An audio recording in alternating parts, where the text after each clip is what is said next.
Hi everyone, thank you so much for joining me today. My name is Cynthia, and today I just wanted to bring you along as I craft a little bit and create some Christmas cards for my family this year. So I've already made 2 cards here, and I have some other ones that I want to make.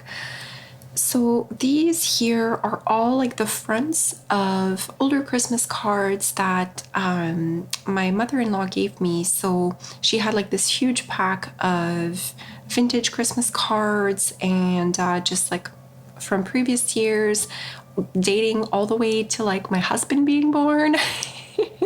So that was pretty cool. So I just wanted to repurpose those by actually turning them into other cards. You know, there's nothing wrong with the images, and it's such an easy craft and easy way to just kind of be mindful and repurpose something you already have. So if you have some of those on hand, you can use that. You can also use other images that you may have, some printables, whatever might be in your stash for the Christmas holiday. And then I'm just using some cardstock or scrapbook paper, sorry, I should say. It's the thicker kind, and I'm just using that as the base for the card. I'm keeping it very simple and just using like a pretty simple background. I'm just going to be using the paper that has the snowflakes, as I want my cards to all kind of be cohesive. And here I'm just additioning the 2 other images that I would like to create cards with. This one here, the colors were too similar, so I didn't want to use that. And then just trying to bounce off of the colors that are already in some of these images and trying to see what looks best. But I'm also keeping in mind who I want to give these cards to, so that has definitely something to do with that, with my choices.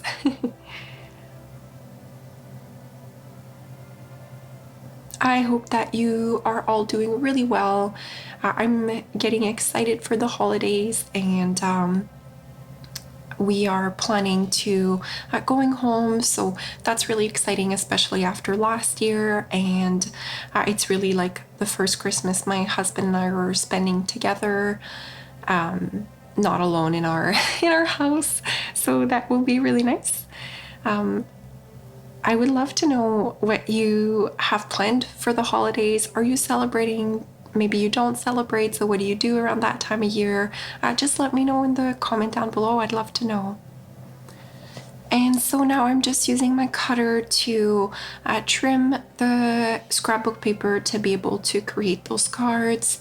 I'm not measuring anything. All I'm doing is using the card as a bit of an eye point on where I want to be cutting the paper. As you may know, I'm not a fan of measuring.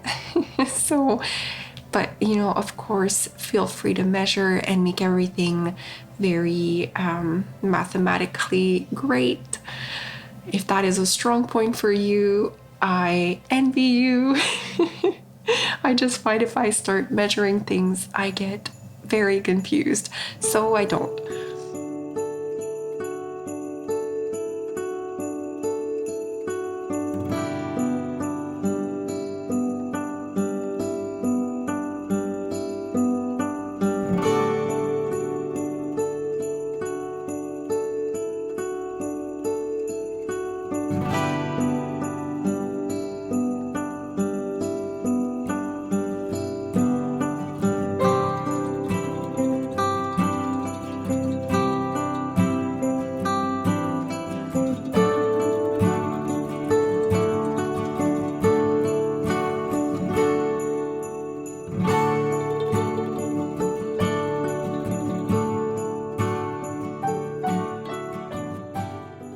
So what I did here to be able to fold my paper, my little cutter thing has a indenting tool as well. So I just indented the card, and then I'm using my bone folder to press it down fully. It just helps a little bit to guide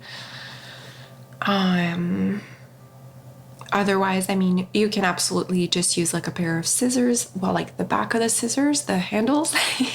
I don't advise using the blades to press down. You could make a mess. But yeah, just like something that's kind of smooth and hard will help you press down on a fold really nicely. You don't need all the tools. It's just as you start creating, obviously, like there are tools that you do end up using a lot more. Maybe I should make a video on those tools that I think are actually worth it for me, but we'll see.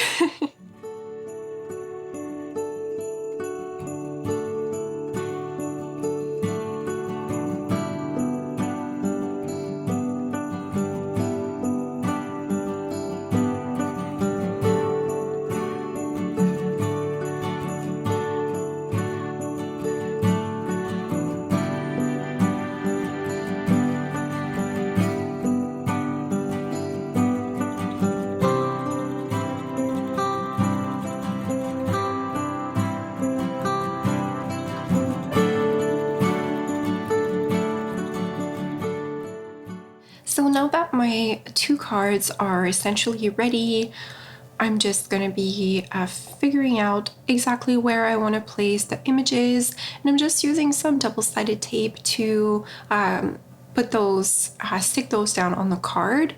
You could definitely use some wet glue or even maybe like a strong glue stick, depending on how thick the image you're sticking onto your card is.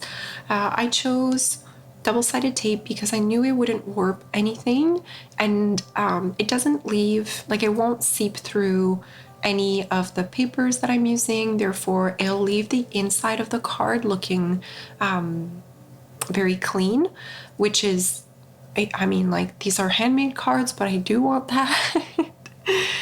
And then I'm also going to be rounding the corners of the images, I think, or no, maybe I don't round those corners. I rounded the corner of one of the images, so you could do that. It just depends on how you want your card to stand out on the scrapbook paper that you're using or the cardstock you're using. And here you see, so I applied the double-sided tape on each of the sides, and then I put a couple like in the middle as well, just to make sure that it's really secure.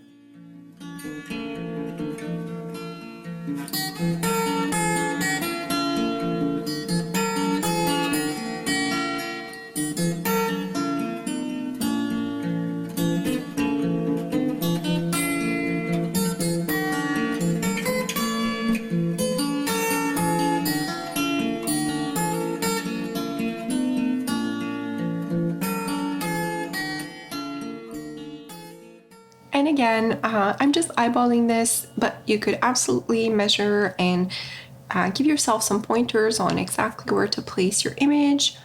It's just for my family, and I mean, like, whoever you're really giving it to. I don't think anyone is looking to the millimeter, or I wouldn't know. Oh my goodness, I just realized I know like no smaller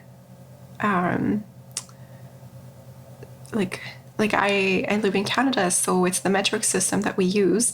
But for the States, like I know yards and inches, but what's smaller than an inch? Half an inch? But that doesn't have a specific name. Anyway, I'm rambling. So I'm just gonna glue that down.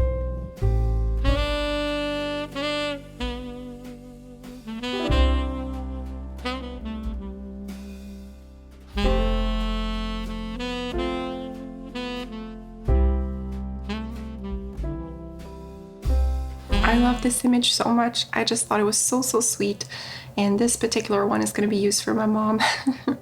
Something you could definitely do would be to create some envelopes for these. I am just going to be sticking them like within the wrapping of the gifts that I'm giving, so I'm not worried about that. And then you're going to have left over some cardstock, and here's what I did with that. So that's just an idea. You can create your own little cards for bags or for your gifts. So some little like gift tags, and then it all kind of flows together and all looks very cohesive. And that's it for this video. I really hope that you enjoyed it. I hope it gave you some ideas, and I will talk to you all in my next one. Thanks so much for being here. Bye now.